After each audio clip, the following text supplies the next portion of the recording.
Hi there, welcome to Kneppy Invest and welcome to another answer and reply video where I get to go through your questions and your comments and try to answer and reply to these to the best of my ability. And sometimes I do fall short. Now, if you would like me to answer one of your questions or maybe just reply to one of your comments, leave that in this particular video and hopefully I'll be able to do exactly that, reply or answer your questions and comments, because I am tending to get quite a few more comments and questions than I used to. So there is a chance I won't be able to have a look at it. I'm going to have to try to think of a way to answer everything. And maybe it's just writing a reply instead of doing a video on it. So that's what I will do. Okay, first, before we have a look at your questions and comments, I just saw this tweet just a second ago about someone staying at the AirBNB in New York City. I'll be honest with you, I've never stayed at Airbnb. I have heard absolutely horror stories like this one. And whenever I look at the cost or the price of Airbnbs, it's not competitive when it comes to motels. So at this point in time, if I do travel overseas, it's more likely going to be motels, hotels, you get looked after really well. And this sort of thing would never, ever happen. So Luke Burgess, and by the way, this has 1.4 million views. And I would say this is quite common based off some of the replies. My wife, daughter stayed at an Airbnb in New York City in November. Perfectly normal stay. Nothing happened. When we left, the owner said there was a small stain in the hardwood floor. He couldn't clean it and said it took him $7,500 to fix. Yeah, right. Including replacing floorboards. We know nothing about this, saw nothing, looks totally unfamiliar, feels like insurance fraud or something. Airbnb took his side because we couldn't provide a picture of the floor at the exact minute we walked out the door. Are you kidding me? Has anyone else had the experience? Blah, blah, blah. Any attorneys who know how to deal with this sort of absurd claim. You know, when you do rent a car, you take pictures of it. You make sure you have all these pictures because something like this can happen. So I think that's what this person's mistake was, not taking photos. I have no doubt this is fraud. I have no doubt there was no stain, or could have been a very small stain, and there's no doubt there's no doubt it didn't cost $7,500 to fix. And this is one of the reasons why I'm very hesitant staying at Airbnbs, because you're dealing with individual people and you're going to get some crooks out there.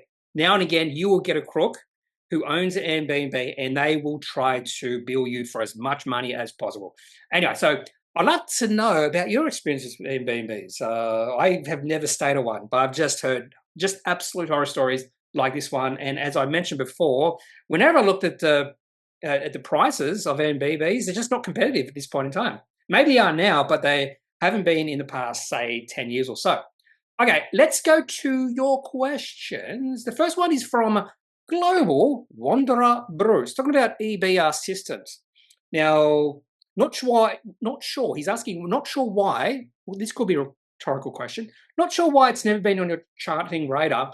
It has been. It has been. In fact, EBR has been on my charting radar quite a bit over the past, about a year. So I really first started noticing this company back in February, March last year. I might not mention it as much, but it doesn't mean it's not on my radar. Now, the share price really popped up the other day. Pretty big day. I took notice of this day. So it took off on the 3rd of January, up 24.1%. I don't remember if there was any news. 3rd of January, they did get a price query from the ASX. So for some reason, the market just fell in love with this company on that particular day. Now, after that, we have not seen a sell-off, and the share price has gone up a little bit. Now, a few things you'd have to know about this company. And Global Wanderer Bruce is right. It does look interesting. There is a large addressable market, but at this point in time, they're not selling anything. So it's still a story stock. Now, and I'm just going to confirm that. I'm pretty sure there's still a story stock. Yeah, they are. I'm pretty sure I had a look at their quarterly activity report back in November. Yeah, no revenue or receipts just yet. There is promise, a large addressable market, but the current market cap of EBR systems is $600 million. So there is a lot of promise already priced into the company. So even if a little thing goes wrong with this company, the share price and the market cap will drop a lot. So everything does have to go right. For these type of companies, I prefer just to wait for proof of concept. Proof Just like Telix Pharmaceuticals, that was a perfect example. And people would be saying, "Oh, you might have got in." Back then, they would have been saying, "Oh, you're getting in too late." But share price of that company has tripled or quadrupled since. I found that proof of concept. I found the proof of the company really expanding their revenue by quite a bit, and that's what I might do with EBR systems. But it's definitely on my radar. Now, we all have different levels of conviction with a company. Your level of conviction with this company, obviously, by your comment, is quite high. Definitely higher than mine. So you have to keep that in mind as well. You can't sell a conviction, really. A person has to find their own conviction on a company. You can talk about a company as much as you want, but it more than likely won't change my conviction. Now, I do like the chart. I actually really like the chart. So if anything, at this point in time, I'm more likely just to take a trading position, but I'm just wary on the valuation. And I do know with these sort of companies, all it takes is one thing to go wrong, and that can be it. Okay, so that's what I'm going to talk about when it comes to EBR systems. The chart looks brilliant.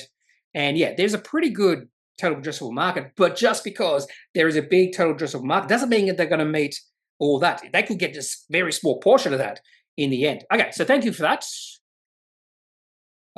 Global Wanderer Bruce. Gazebo apparently had some issues with TradingView as well. Okay, Chris P3044 says, not sure how ANZ can be the weakest of the banks, yet be better value. Seems that cheap is common refrained for value, which I absolutely don't agree with. Perhaps this was just a loose comment. Cheers and thanks for the video as always. Oh, interested in your upcoming thoughts on Pointera. Still hold? Yes, I do still hold Pointera. I'll talk about Pointera in a second. Okay. I would say ANZ is the perceived weaker of the companies. The chart is the weakest. It's perceived weakest. P ratio is 13. Does that mean it should be significantly lower value than CBA? And that is what is happening right now. CBA has a P ratio of 28, ANZ 13. Would I say, and this is a really bad way to say it, would I say CBA is double the company that ANZ is in terms of quality? Definitely not. I'd say they're quite close. I'd say CBA is a little bit better in the better of the banks. If everything was equal, say if both companies were valued the same, P/E ratio, price of book was exactly the same, I would go for CBA, but they're not. So let's have a look at, let's do this. Let's have a look at FinChat. So what I'm going to do is have a look at ANZ and CBA. I'm not sure if we can compare the two companies in FinChat. I'd love if we can do. I've never tried this before. So what I might do is just have a look at this company overview. Okay, so P ratio of ANZ. Now, take these numbers with a grain of salt. There could be some errors in this, but I think generally they're going to be close to what you'd find elsewhere. So P ratio of ANZ is 13.9. Price to book is 1.3. Those are actually not that bad. Revenue growth over the last 3 to 5 years, positive 2.3 to 3.8%. Earnings per share, last 3 to 5 years, around about 1 to 2%. Dividend growth over the last 5 years, flat. In fact, over the last 10 years, it's negative. So not much growth with this company. But we already know that. Return on equity about 10%. So to be honest with you, not the best quality company in terms of growth. But P ratio 13.9, price to book 1.3. I wouldn't say it's cheap, but definitely not expensive like or unlike CBA. So CBA perceived slightly better quality, maybe not slightly, but look at some of these numbers comparing to ANZ. Growth, about 3% per year. Earnings per share, roughly about 3.6% over the last 5 years, 0.7% over the last 10 years. So not fantastic growth for the CBA. And dividend per share growth over the last 5 years, 1.5%. Last 10 years, 1.5%. Not that much better than ANZ. P ratio, 27.7. Price to book, 3.6. Significantly higher than ANZ. So yes, and return on equity, 13.5. So it's a little bit higher than ANZ. So yes, CBA is by far, well, maybe not by far, but it is the slightly better company, bank than ANZ. But you're paying a massive premium for CBA. There's no reason behind that. It's a better, slightly better quality company, but you're paying a massive premium. So if I had a choice, everything else being equal, I'd probably choose CBA. I wouldn't choose any of the banks, by the way.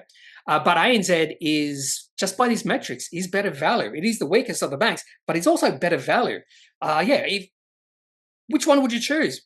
A bank with a P ratio of 27.7, price to book 3.6, or a bank, P ratio of 13, price to book 1.3, when you're not going to see much difference in the growth trajectory of both companies. So, yeah, so that's how you would justify saying that ANZ is the weakest, but it is better value. I do actually agree with that cheap is common refrain for value.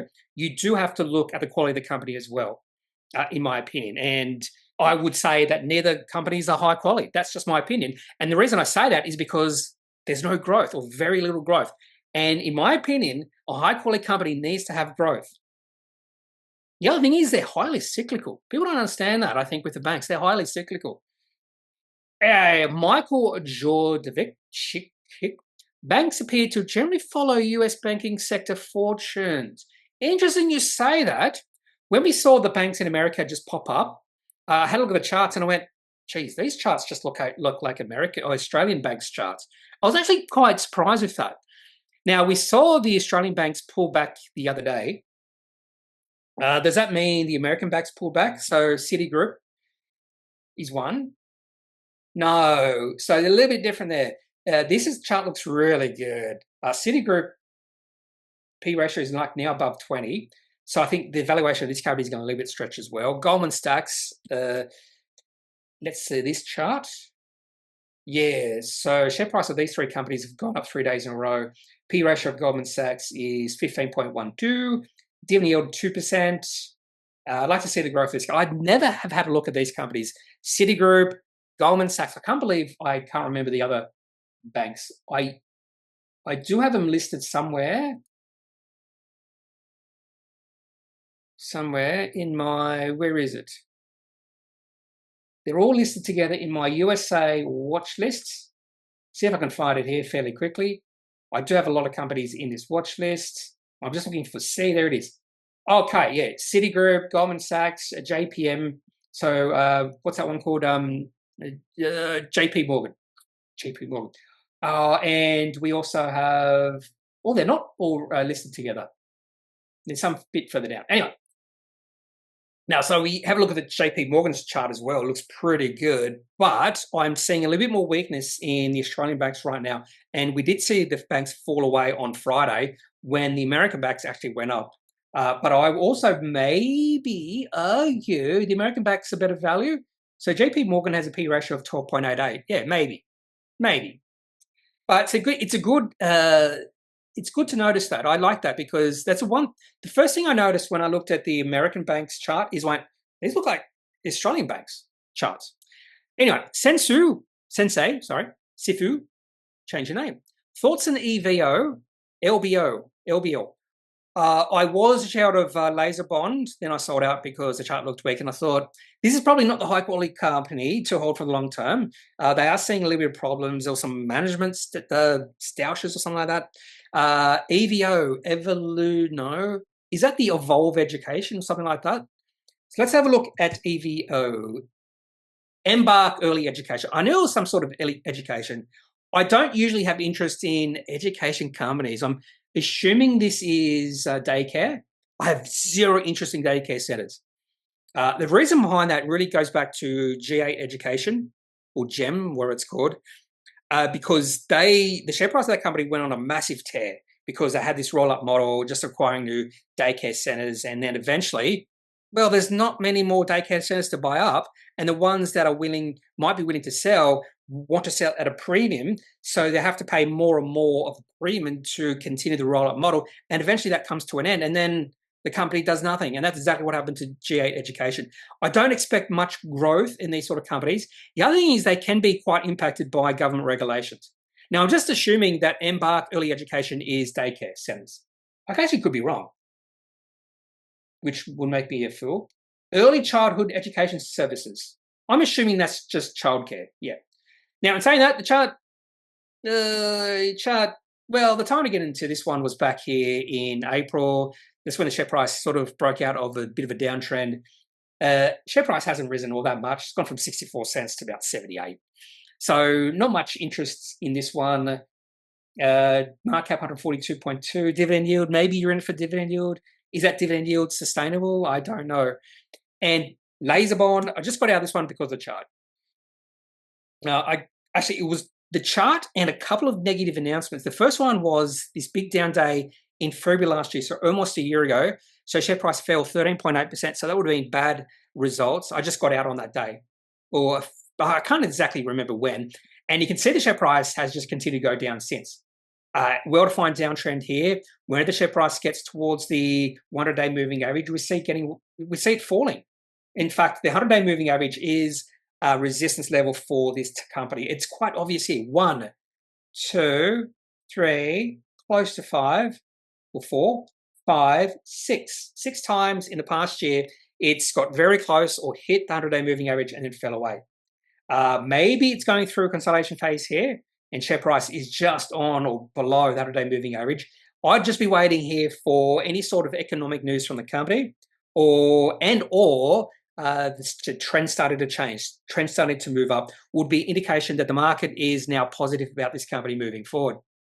So that's my thoughts on those two companies. Sensei. Apparently, I have made Happy Now's night complete. Full belly of ice cream and my mind full of Kneppy videos. Well, thank you, Happy Now. Thank you, Happy Now. He also agrees when the market goes down and his portfolio goes up. Seems like a happy winning day. Yes, I actually am like that. It's like a win. It's like a really big win when you can significantly beat the market, particularly when the market is down and your portfolio is up. That's when it seems like a really big win. When the overall market is up and you actually do still beat the market, it's like, whatever. The other thing I do like is when the market is down big and your portfolio is not down all that much. That's okay as well. But yeah, when the market is down and your portfolio is up, that's just like a massive win. Scott, II 9RB says, is Genusplus on your radar per chance? Well, you obviously don't watch my videos or all my videos, because if you do, you would know that I am trading Genusplus right now. So let's have a look at the chart. This is actually a pretty interesting story. Well, that's the wrong one. This is not, I did not buy Grupo National Provincial. Maybe that's what you're talking about. Are you talking about Grupo National Provincial? Or you're talking about another company? You could be talking about this company that I've never heard of before. Has a market cap of 26.85 billion. Is it a bank? Insurance company? Insurance, there you go, provides insurance services. Life insurance, automobile, medical expenses, and casualty and damages. The chart doesn't look that interesting. The chart looks pretty horrendous, by the way. But anyway, Grupo Provincial, National Provincial. Sounds Brazilian. Is that Brazilian stock market, BMV? BMV stock market. Oh, Mexico? Mexicana? No, MXN. Here we go. Grupo Financiero. No, that's a different one. Well, it's probably not Brazil because Mexican, they're Spanish and Brazil is Portuguese. Why don't I just Google it? Grupo National Provincial. Why am I doing this? The question wasn't about this. I'm pretty sure the question was not about that company. So the question was about Genusplus. What's that flag? It's not Brazil. Portugal? I don't know. Okay, the question was about Genusplus, I'm pretty sure. So there's an interesting story about this one. I actually bought on a breakout back in June 2023. A pretty obvious breakout, by the way. And I like this. Actually, no. I was going to say I like this chart because it went down after IPOing and then it started going up, sort of like Shape, like Doug, there's a few others out there as well that I'm forgetting the names, but it's actually not like that. I do like what this company is doing. So they're in infrastructure, like electricity infrastructure, that sort of thing. And I do think there is a growth phase in that. A lot of countries around the world, particularly first world countries, need to really upgrade their infrastructure. And Australia is one of those companies. America is one of those companies. Their infrastructure is in dire need. I'm talking about all types of infrastructure. Bridges, electricity, everything needs upgrading. It's one of the reasons why I was interested in this company, but I just took a trading position in Genusplus back in June 2023. And then I went, it is illiquidly traded. And I thought, do I really want to be owning a liquidly traded company? Even though I do like the company. So I then decided to take profits. It wasn't that long after I bought. It was a nice little profits. And then, March of last year, or February last year, so I'm almost up to 1 year holding this company. I went, no, I like this company. I like this company too much. I don't care that it's liquidly traded. And you know what happened? I don't have any fears about this company being illiquidly traded anymore. And this is what happens when a share price of a company can go up over a year's period. Liquidity can improve. And that's exactly what's happened to Genusplus. The liquidity has improved, and I have no concerns now. Now, I would love to see the share price get to $2.80 because that means I've doubled this company has been a bagger for me, one bag or two bagger for me. It is finding problems getting above 270. It's trying really hard, but it's now failed 4 times. So I think eventually it will. Company keeps on releasing some contract wins, and we also have seen the volume increase. Hence, I don't care about the liquidity anymore. So yes, I am trading Genusplus, but because it's a trade, I don't consider this company high quality because of what they do. When I see the trend changing, I will take profits and go to the next thing that's trading up that I like. Scott also asks or says Aussie Broadband was his pick today, maybe even pick of the week. Been watching it for a wee while, so it's good to see it moving forward and breaking out. Would I call Aussie Broadband breaking out? I'm a little bit skeptical. It's not working again. There we go. I'll just have to be patient. Would I say it's break? Not quite. I really want to see the share price get above. I'm going to get rid of, there it is. Get above that level right there. Or $4. That's the level I want to see Aussie Broadband get above before I say this is a breakout.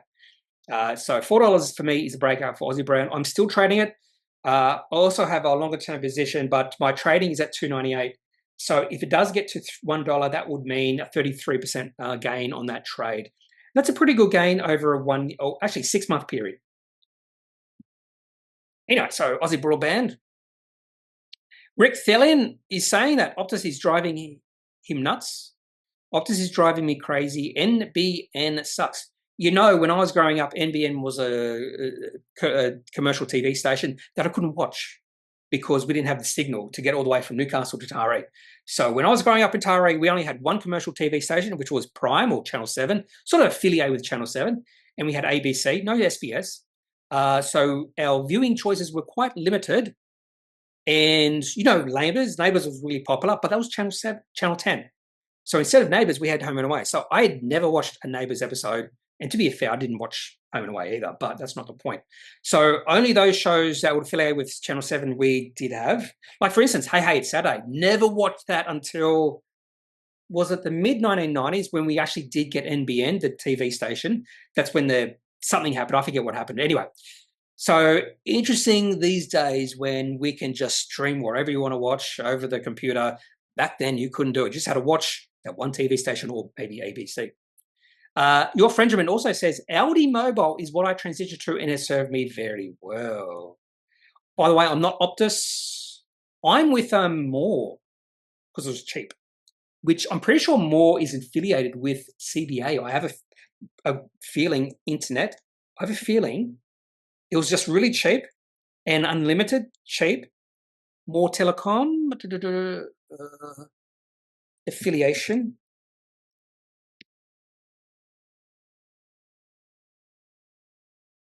More NBN Combank. Yeah, so I'm pretty sure it was CBA or Combank. Yeah, I'm pretty sure. Anyway, I used to be with TPG, and when I upgraded my internet to fiber to the premises, they didn't offer anything I liked at all. So I transitioned to More, no problems whatsoever. I'm not selling More, but no problems whatsoever since then. Another one from Scott. Talking about Meeker metals, how are you going to approach it? Just buy once or buy more at maybe 10.5, more at 12, or maybe around there. Or one would imagine ongoing good production reports so accumulate over time pending those. So my what do you call it? My strategy, that's the word, strategy moving forward with Meeker is I'm just going to wait to see if there's going to be any pullback. So I'm not going to add right here because the share price is well away from the moving averages. So what I'll be doing is just waiting to see if there's going to be any pullback. So if I saw the share price pull back to say 9 cents, I probably would add at that point. So I bought at 9.4, I'd bought at 9 cents. I just wanted that initial position because I wasn't sure if there was going to be a pullback. And to be honest with you, there was a pullback on that day, but we haven't seen the share price get back down to 9.4 briefly, a couple of days. But 9.4 was a good price for me. And I was just thinking it's going to break above 10 cents eventually. Moving forward, I think there is a chance it'll fall back below 10 cents, but the longer it stays above 10 cents, the better in the long term because moving averages will go up. I'd love to see the share price go sideways after a while. And then if it goes sideways for like 3 weeks, and then they release another good report or something, drilling results or something, share price can go on another leg up. So keeping this on my radar, and I will add if I do see the share price pull back to a point that I do like. So definitely this is a potential adding a stock to add to my stock. So I've changed my strategy with these sort of companies. So it used to be $1,000 initial buy. Now it's $2,000 initial buy. And for high quality companies, $10,000. Just because my capital has grown so much, but I hadn't changed my rules since I started investing. It was always $1,000 in low conviction, see how it goes, $5,000 with high conviction. And that was when I had lower capital. Now I've got much higher capital. And I was thinking to myself, because of a question from you, why not change it? So now my lowest amount is $2,000 in, I think I did put $2,000 in Meeker, but what I was wanting to do with Meeker is just wait for a position or a situation where I can add to my trade because I do like the chart. Hopefully I've answered your question. Now, we do get quite a few questions about Meeker metals. So Integra, I did actually read this the other day, or yesterday, last night, must have been last night. Integrity Plastering says he bought 2 years ago after seeing Tim Davidson at the Noosa Mining Conference and being so impressed with his confidence and knowledge of the company. So then Integrity Plastering keeps on going on, talking fairly highly about Tim Davidson. And this is very important because management can be probably the most important thing for some investors. So a lot of investors out there will look at management first. So maybe that's what Integrity Plastering has done with this company. Tim Davidson, high quality management, and this is the company for me. And I think that's a pretty good investing strategy, to be honest with you. Focus on the management because if you get really good management and say Tim Davidson, this company gets bought out or something like that, who knows what the future of this company is, Tim Davidson could move on to the next company, next mining company. And because we know Tim Davidson now, I think a lot of investors might then transition to that next company that he's involved with. So a lot of people do that with particularly mining companies I've found. You do see talent move from one company to the next, and they will follow those companies. So Integrity Plasterings make me think good thoughts about Meeker Metals. And I have not done any research on the management of this company apart from seeing their background. And Silver Lake Resources seems to be, a theme for all the management. So they probably all know each other. They all like each other. You would think, you would hope. So maybe they will work well together. So that just seeing that actually was a big positive for me with this company. Dan Bagg also watched the CEO presentation for Meeker Metals, and he seemed confident, Tim Davidson, 50,000 ounces in 2025, ramping up to 100,000 ounces per annum in the third year. I talked my girlfriend into going halves with me in this one, her first stock holding. The fact it's gold is what sold her on it, and she's a gold bull. Gold bug. We only took a small position, which I'm sure I'll regret not taking more. Don't regret anything like that. If I advise, never have regrets. Learn from anything, but never have regrets. Bill Walton, if it happens to retrace to 8.7 cents, I will buy. If it actually did trace back to 8.7, I would buy too. That would be a really good buying position. So if it did that, I'd buy too. And Simon PT has added is to added Meeker Metals to his watch list. Okay, so Bill, I think I've already talked about this one. So he asked me what my plans are if the price drops to the SMA. Well, it's the I use EMAs, by the way, exponential moving averages. Are you confident enough with the FA and chart to let the price correct to these levels? Yes. I do like the chart, and I do like the very fact that there's a lot of positive news flow probably coming for this company, but I really like the chart for Meeker Metals. And the other thing I should also point out, very important, I do like the volume as well. We're starting to see increase, well, not starting, we're definitely seeing increasing volume. And the very fact we see a spike in volume, the day I bought, by the way, so I added to that, I helped with that, on the 8th of January is another good sign. And after that, we haven't seen a really big drop off in volume. So there is a lot of interest in this company. Meeker Metals. I shouldn't talk more about this company, but I will. PZ6194, in regards to radiopharma theranostics, which I haven't corrected the spelling, it makes me remember IBX. I don't know anything about IBX. Is this a company in the past? IBX. Imagion Biosystems. Now I know this company. Well, I don't know it. Is this company doing anything now? Is it in...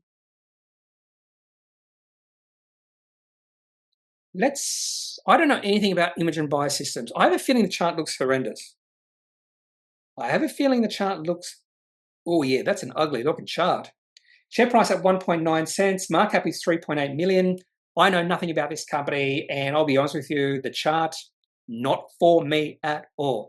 And the market has no interest in this company. So I would just trust you that radiopharm theranostics is a similar company to Imagion Biosystems. I will just trust you on that.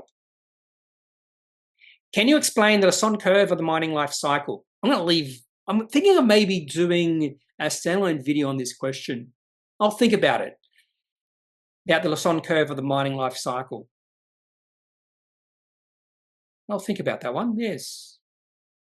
Another comment about Meeker Metals. Did you get in on Meeker when it was 10 cents, 9.4 cents? Thought maybe you got in at 3. No, I did not get in. Although, by the way, I didn't really know this company back then. So we all discover companies differently. We all discover companies differently. Sometimes I'll discover a company earlier than you. Sometimes you'll discover a company earlier than me. So it's really good to actually talk about a company that I've never heard of before. I actually do like that. If I was just looking at the charts, this company would have popped up probably in July or August. No, August. Yeah, July, August. And probably I wouldn't have known the company all that much. I would have seen the volume maybe, but I can't remember looking at this company at all. But definitely that would have been the first sign to have got interested. But the really ramp up in volume didn't happen until late October, November, and then they had the capital raising, and then I really became interested in the company because of those drilling results. That's it. I saw it. I just saw the title and, whoa, that looks really good. That's all it can take for me to become interested. So that was a catalyst. And as I mentioned, we all have different timings of when we notice a company for the first time. And there will be some investors who won't know this company for the next 5 years. This company could go in production, be profitable for 5 years, and there'll still be investors out there who won't know about this company. Because we all have different timeframes how we discover companies. And I'm thinking of Team Invest. In fact, they probably won't even know this company, even if it's profitable for 10 years, because it's a mining company and they don't like mining companies. But that's fine. That's fine. We all invest differently. And he also says, he's calling this a potential future hidden gem on the ASX. Let's hope it's that. Yep. And Sankau Paikanaiki, thanks, Kneppy. You're spot on in guessing me that you're Sri Lankan. I'll be honest with you. I have actually worked with Sri Lankans before. I've gone to school with Sri Lankans before as well. And I just cannot pronounce your names. It's just too hard for me because I'm a white person who has no culture. Zero culture. Scott, another question from Scott. I don't mean to post other channels here, but this chat is so good and augments much of your points. Cheers.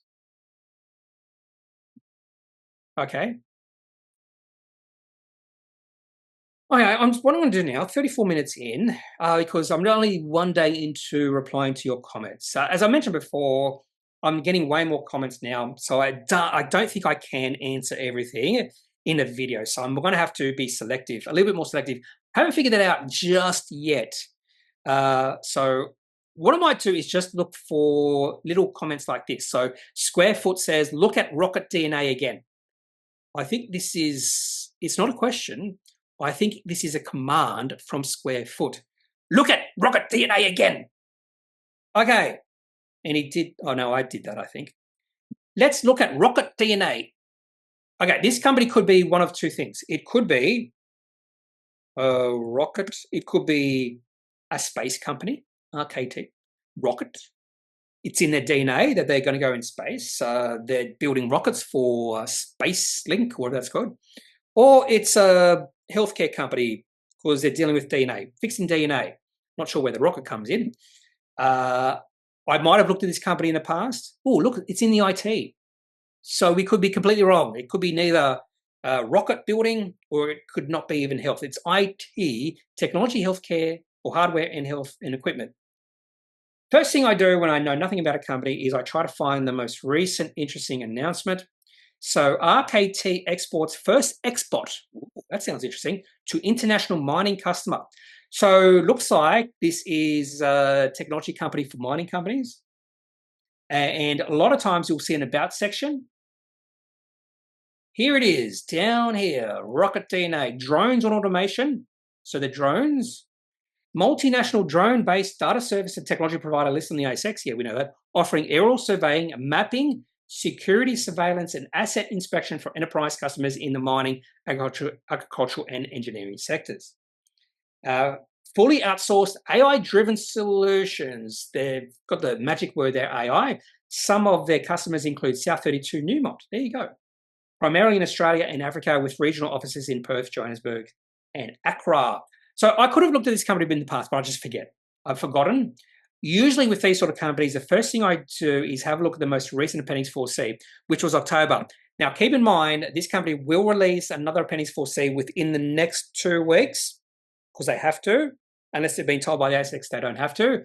I just want to see how much receipts they have. The other thing I'll do, I'm not going to do in this video, is I'll have a look at the receipts history. Are receipts growing?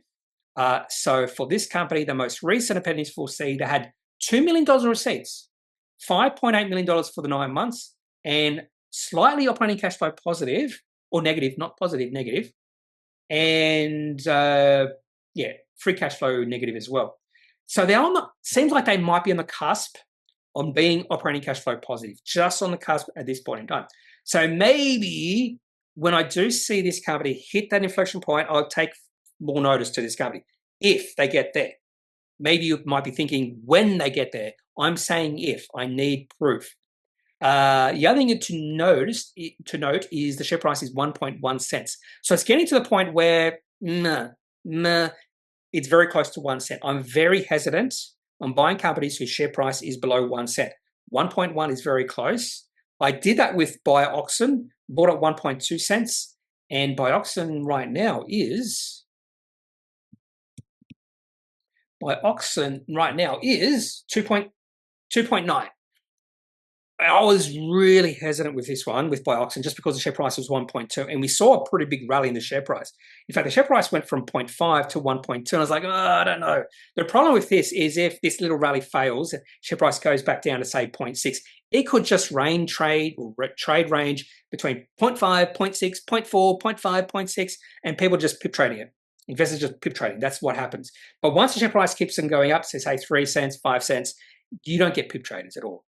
So I do like that the share price of this company has risen, but I was so, I wouldn't say hesitant, but I was a little bit wary, not wary, I was a little bit, not fearful. There's a word there, but I can't think of right now.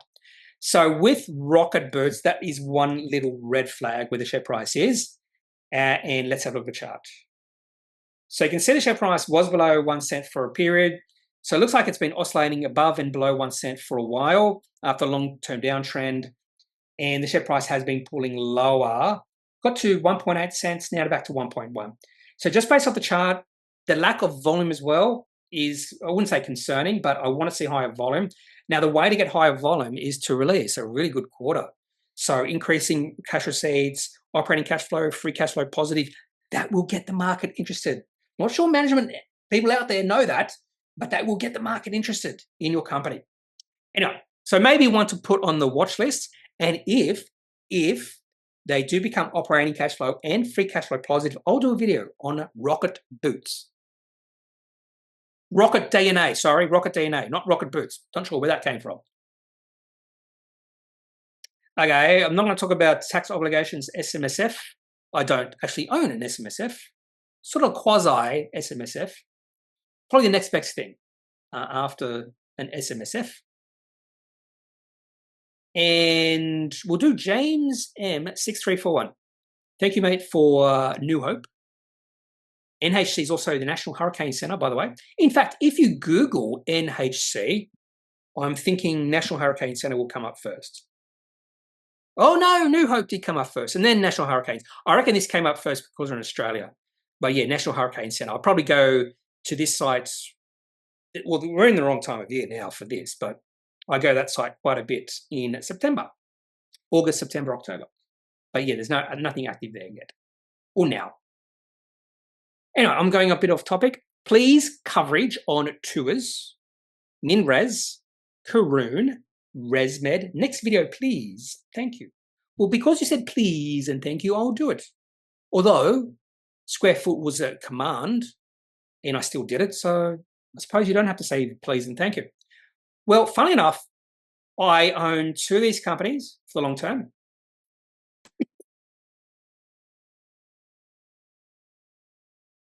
One of these companies I'm trading, and the other company probably looks interesting. That's Karoon. So two is, I'm assuming I'm just going to talk about charts here. I could delve deeply into the individual companies, quality, that sort of thing. Chewers, okay, I'll say this. I wouldn't consider this high quality just yet. It has the potential one day to become a high quality company. Chart looks brilliant. This is one I got in a little bit late. So there was a definite breakout back in early 2023. The share price was much lower than I bought. And since then, the share price you haven't seen any sell signals since then. So since April 2023, there's been no sell signals, and the share price has gone from $1.40 to $6.25. This is the sort of chart you want to see. This is the sort of position you want to be in for the long term. So then I bought some shares. I just couldn't wait. So I just saw the chart. I've been following the chart for a while, and I thought, okay, there must have been a breakout. Must have been some good news on the 20th of March, 2024. And then I bought the next day at 380. And am I regretting that? No, absolutely not. And the share price hasn't quite doubled, but it's gone up a fair bit. There's no problems with this chart at all. You could say there's a bit of resistance at 640. That's about it. But I have no problems with this chart. I do have a sell point at 480. I might lift that. I sometimes do this in videos, not often. I might lift that to there. Just 560. Okay, so that's tours. MinRes. So this is one I own for the long term, which I probably wouldn't define this company as high quality anymore. I think it was high quality, not anymore. So this should be more of a trading stock, in my opinion now. They've transitioned from a mining services company to more of a traditional mining company, but I do like that diversification. Because iron ore prices and lithium prices have been weak, we've seen the share price suffer. So again, mining companies' valuation and share price highly influenced by the underlying commodity they are mining. And we've seen that with all companies. Mineral resources is not immune to that. Now, when the share price fell significantly in the middle of 2024, went from $80 all the way down to $30. I remember it getting to $30 and thinking, this is getting to an interesting level. And also the Team Invest guy, I think it was Mark Moreland, said the same thing. He put in apparently a bid in about $28 or $25. And I was just thinking, oh, drop a little bit more. And I probably would have added to my position. And then there was a really big bounce. But we haven't really seen any signs that there's a shift in sentiment for this company right now. But if we start to see iron ore prices and lithium prices starting to rise at the same time, the share price of this company is going to go bananas. It's going to go berserk. But I am keeping a close eye on this one. So if it does fall back below 30 or 230, I will become interested in adding to my position in MinRes. But I don't or would not consider MinRes to be a high quality company. That's my only thing. Karoon is definitely not high quality. I have heard some people say there's a lot of value in this. That's fair. Potentially, the trend is starting to change. I'm just saying potentially right now, just because the oil prices have gone on a bit of a move. So definitely the chart is looking a little bit better than it has in the past, up to $1.50. But without that little rally, the chart looks pretty weak for Karoon. Some people have said, yeah, there's really good value in this. P ratio of 3.53, div yield of 3%. And I think there is probably some growth. They're going to grow their production. I think they did buy something recently, maybe a year ago or something. Anyway, so that's Karoon. Still independent, or still dependent, not independent, still dependent on oil prices. If oil prices tank, Karoon Energy share price will tank. You have to be aware of that. And the last one was ResMed. I would definitely consider this the highest quality of the 4 companies. And the chart looks, which chart? ResMed or Tours? I don't know. I think ResMed is a better quality. Maybe the chart for Tours looks better. We all know this story. There was this fear about Ozempic, whatnot, back in August, September of 2023. The market was panicking, and a lot of people saw the opportunity. So I actually have never owned ResMed before then. I didn't buy the exact bottom, sort of wish I did, but I bought it at $23.87. I did buy one half holding for the long term. The other half was a trading position. I have yet to sell that trading position. There's no reason to at this point in time. I've got really close to selling back in July last year, very close to this point, and was very happy the share price rallied. And if we see the share price get above $39, that would be a really good move. So that trading position is up a fair bit in about, what's that period? We're talking about, is that 14 months? No, 15, 16 months. So I'm being a little bit patient with ResMed. Do I fear Ozempic or anything like that? Not at this stage. But I'm pretty sure Eli Lilly did have some sleep apnea potential, some potential sleep apnea drugs or something. I'm just wondering about that. I did hear about that not that long ago. Maybe I should delve into that. By the way, I am an Eli Lilly shareholder and Novo Nordisk, so sort of hedged.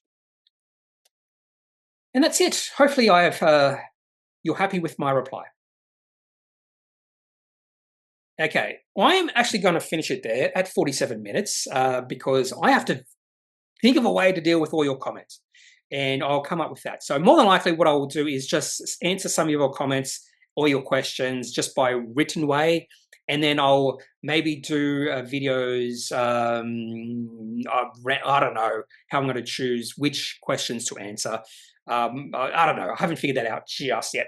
Anyway, so that's it for this particular video. If you have any questions, any thoughts, leave those in the comment section of this video. Otherwise, I'm not a financial advisor. If you need financial advice, make sure you seek out someone who is qualified and can speak to your own financial needs. That's it for this video. Have a good day. Bye.